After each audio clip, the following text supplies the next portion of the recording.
சில பேர் நினைக்கிறாங்க நல்லவனா இருக்கிறதுனால பரலோகம் போயிடலாம். So many people think just because I am a good person I will enter the heaven.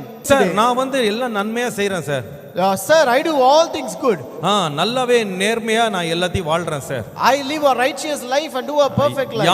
யாருக்கு கெடுதல் செய்யறது கிடையாது. I don't do any evil to anyone. ஒழுங்கா உழைக்கிறேன். I work hard. வேலைக்கு போறேன். I go for my work. சம்பாதிக்கிற பணத்தை ஒழுங்கா என் குடும்பத்தை காப்பாத்துறேன். And with the money I earn I take care of my family.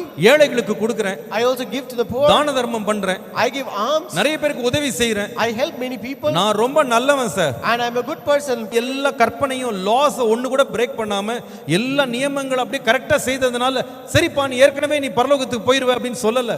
Just because he was righteous and just because he did not break any commandments or laws, the Lord did not say yes you will enter the kingdom of God. நிறைய பேர் இப்படி நினைக்கிறாங்க.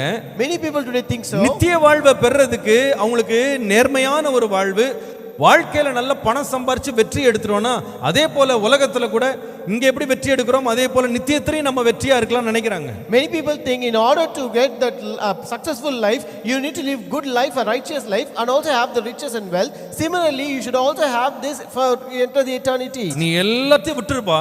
You have to give up everything. என்னை பின்பற்றி வா. You follow me. Hallelujah. Hallelujah. இயேசுவை பின்பற்றி வா. Follow Jesus.